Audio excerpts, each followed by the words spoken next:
elas kord üks vaene talumees koos oma naisega tillukeses talus jõe kaldal.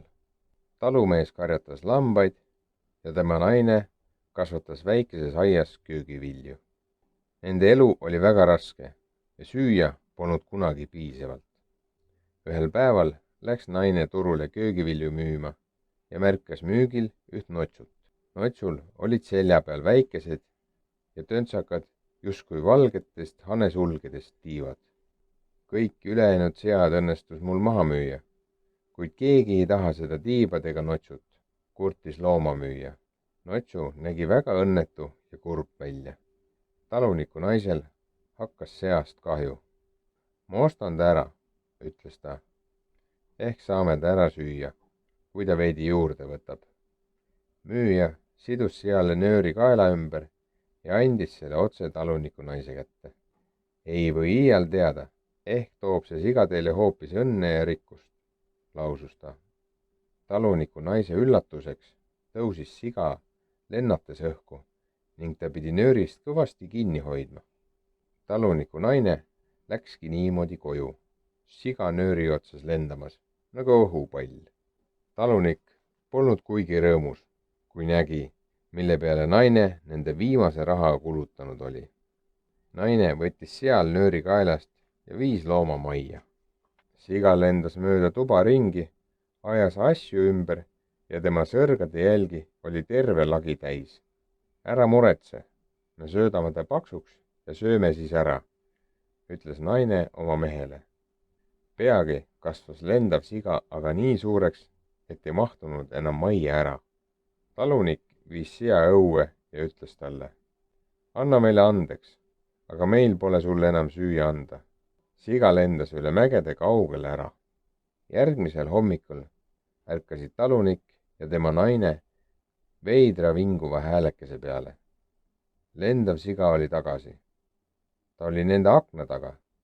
Imelik pronksist kett suus. No las tuleb siis tagasi, kui ta end korralikult üleval peab, arvas talunik. Talunik müüs keti maha ning neil oli mõneks ajaks raha, et süüa osta. Ta ehitas seale isegi aediku. Peagi sai neil raha jälle otsa ja taluniku naine läks põllule köögivilju korjama, et need turul maha müüa. Kuid kõik juurviljad olid kadunud. Siga oli need viimseni nahka pistnud. Talunik viis sea kõrgele mäe otsa ning kupatas ta vihaselt minema. Siga lendaski, kurvalt tiibu lehvitades minema. Järgmisel hommikul oli siga aga jälle nende akna taga. Seekord oli tal suus hõbedane kaelakee. Talunik lubas seal jälle tallu jääda. Kui ta aga veel ühe ainsagi rumaluse teeb, lendab ta siit igaveseks minema, ähvardas ta. Ta müüs hõbeketi maha ja neil oli mõneks ajaks raha, et süüa osta. Paar päeva hiljem läks talunik oma lambaid aasal koju tooma. Kohale jõudes nägi ta, et siga lendab kõrgel õhus ringi ja ajab lambaid laiali. Talunikul kulus mitu tundi, enne kui ta kõik lambad jälle kokku korjata sai. Tagasi tallu jõudes oli ta nii vihane, et ta ajas siga laudas kurjalt taga, kuni see lõpuks hirmunult üle mägede minema lendas. Järgmisel hommikul oli siga tagasi. Kullast kroon hambus. Kus ta küll käib, imestas taluniku naine. Vahet pole. Homme viin sea turule ja müün maha. Las keegi teine jändab temaga, pahandas talunik. Samal pärastlõunal tabas nende talu kohutav torm. Talunik hüüdis oma naisele. Ma pean lambad kuhugi kõrgemale viima. Jõgi hakkab üle kallast ajama ja nad uppuvad ära. Talunik üritas oma lammasteni jõuda, kuid ei saanud enam majastki välja. Vett oli nii palju, et see hakkas ustest ja akendest sisse pressima. Ronime katusele, muidu upume ära, hüüdis taluniku naine. Katusele jõudes nägid nad uskumatut vaatepilti. Lendav siga oli lennanud üle vee, juhtides lambaid ohutusse kohta kõrgele mäe otsa.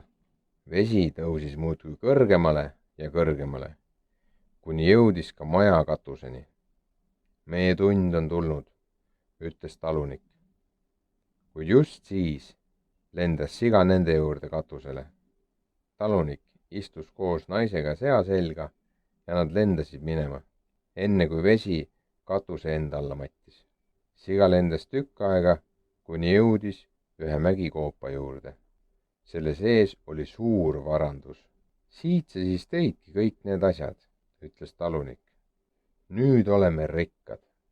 Talunik ja tema naine ei pidanud enam kunagi tööd tegema ning nad elasid õnnelikult oma elupäevade lõpuni koos seaga, kes oskas lennata.